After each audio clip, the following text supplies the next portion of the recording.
Welcome to Imprint, a podcast about creating a home and life you love. I'm Natalie Walton, an interior designer, stylist, and best-selling author focused on a holistic approach to homes. Each week, I'm sharing insights and interviews about the creative process to help you enhance both your interiors and well-being, as well as provide you with the tools and resources to make considered and sustainable choices with all that you create. If you want to get to the heart of what your style is and how to express that in your home, then I'm excited to share some free resources with you.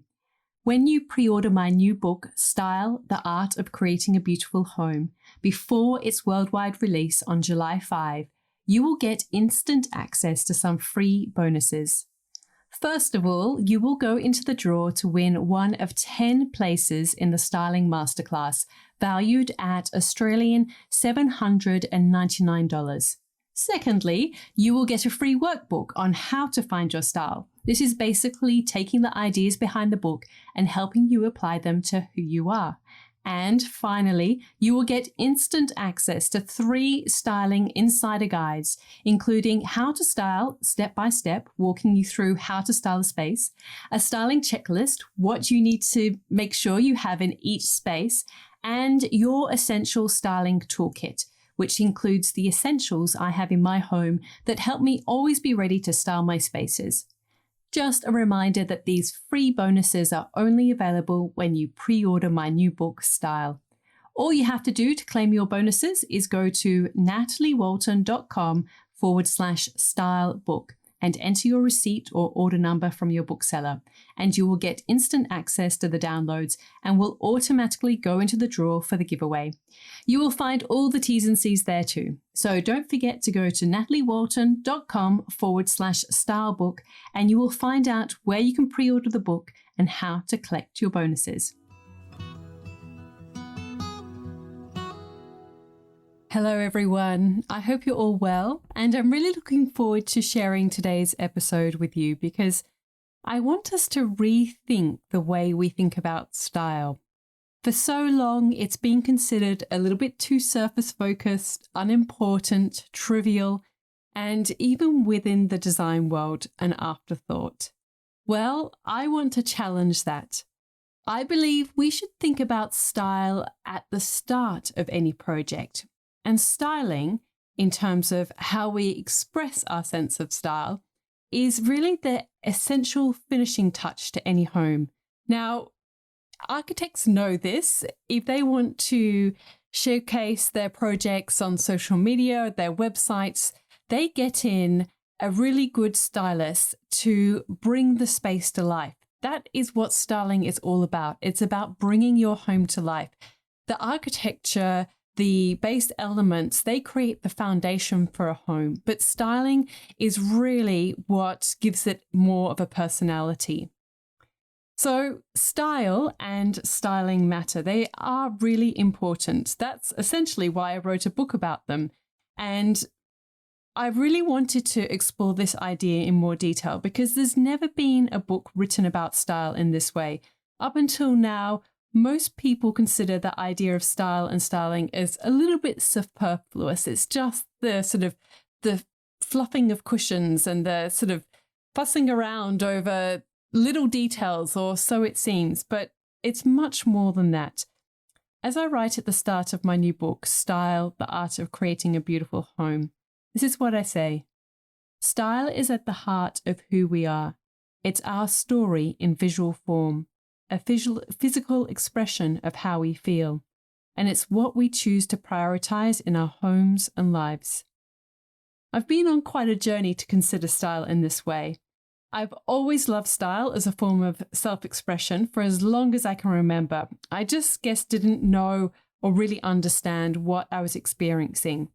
I grew up in England in the 1980s, and while that decade has generally a bad reputation for style, I always really loved when people chose clothes as a way to express their personality, when they took pride in how they dressed. Now, this is not about being fancy or over the top, or even just subscribing to just wearing designer labels or particular brands, but it's more about paying attention and caring about details and revealing something of your personality in the clothes that you wear.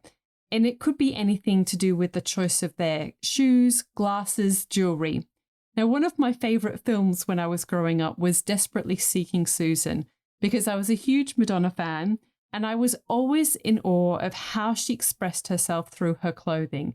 That was certainly, obviously, one of the big hallmarks of Madonna, in those early years. She could reinvent herself with the clothing that she wore and the way that she put everything together. And later on in my teenage bedroom, it was always really important for me to surround myself with what I loved. It made me feel good. Now, at that time, I really didn't understand what style was all about. It was a word that wasn't part of my lexicon, but I certainly knew how I felt in my spaces. And I certainly knew that I wanted to be surrounded with things that I really loved.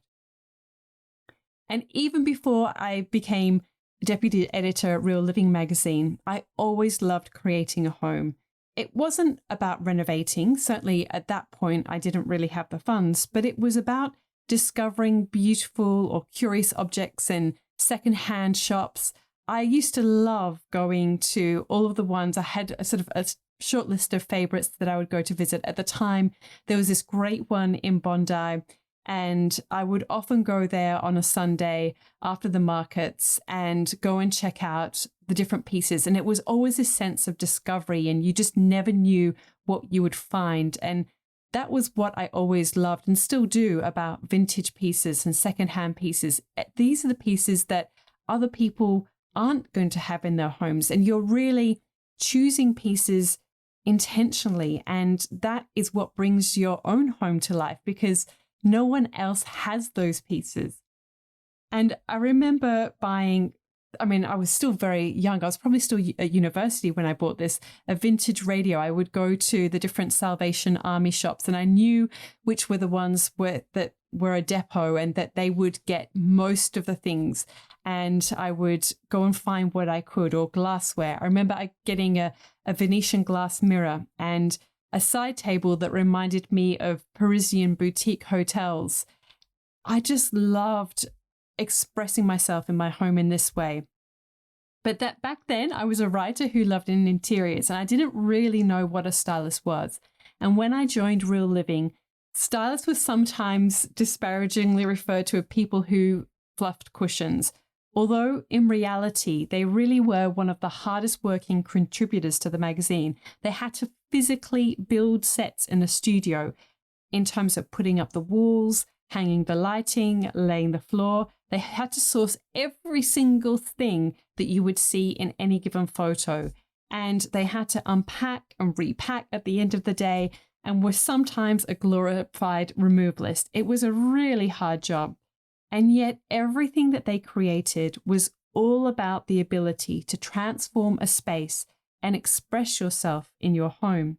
And that's why I really wanted to become a stylist. It was a way to instantly create a space that made you feel good and a space that you loved.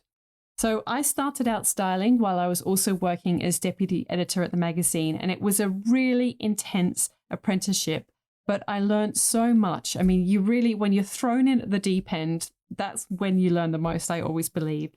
But eventually it got too much, especially after I had my second child. And I remember she was about 6 months old and just doing those crazy big shoots and working to the early hours of the morning while trying to be a mother as well to 2 young children. It wasn't sustainable in the long term. So that's when I started to focus on styling people's homes for photo shoots, and teamed up with Chris Warnes, the photographer, who at the time had also gone freelance. He had been working as an art director at the magazine at the time. And we knew the magazine was always looking for homes. They always struggled to find homes. This was in the days pre-Instagram. So not everyone was sharing photos of their homes. And it was a really big job to source them. But that was my job, to find these homes. And it really was a matter of kind of engaging with people who I met on my travels through sourcing things, or just through my work, even through my blog. And those people who had a really strong sense of their own personal style in terms of how they dressed, often had a great home. So that was usually my first port of call. And they really are connected. And maybe just take a look at what you're wearing right now and think about, how does that express what you love? You know, how does this shine a light on who you are and your story and, you know, what you're passionate about? It can be to do with the materials. It can be to do with the detailing. All those little things matter. And the same thing applies in your own home. So I started to work on these photo shoots of finding the homes and then styling them for photography. And that's when I really realized that styling was a form of visual storytelling. And I also learned so much about people's style in terms of how we choose to express ourselves in our home. But we can easily get confused with style. And I'm so often told, you know, people say to me, but I like lots of different styles.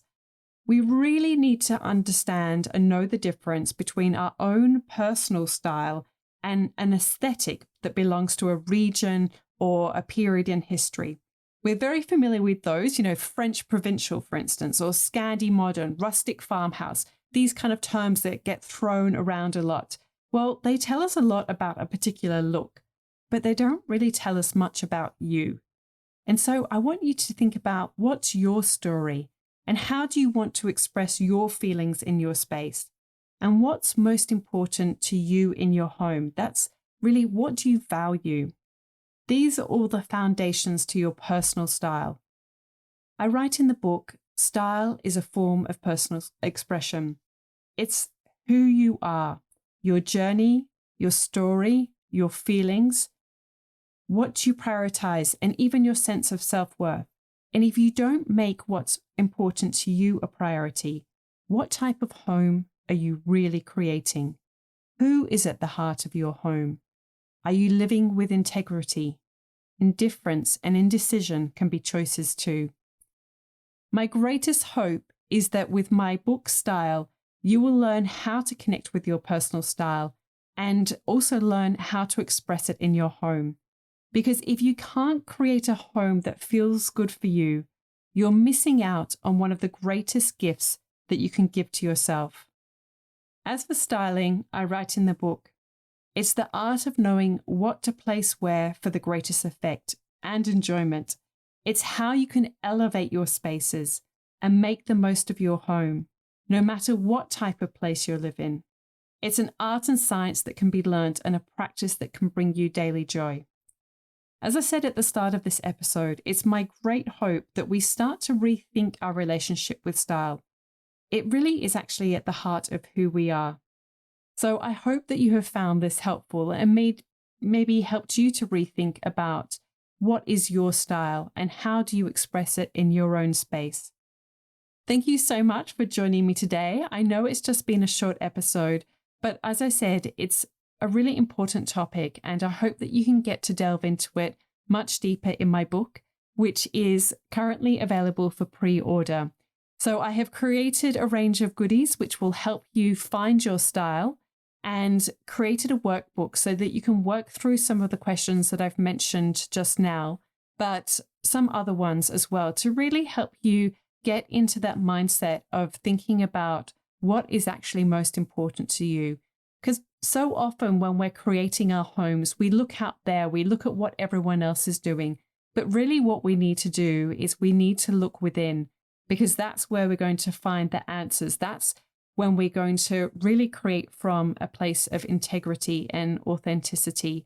And when we do, that is when we create homes that are truly beautiful, that they're not just sort of put together in a pleasing way, but there's something greater at work, something more magical, because it has the essence of who you are in your space. And for that reason, I think it's really important. And that's why I really want us to start to rethink about this idea of style.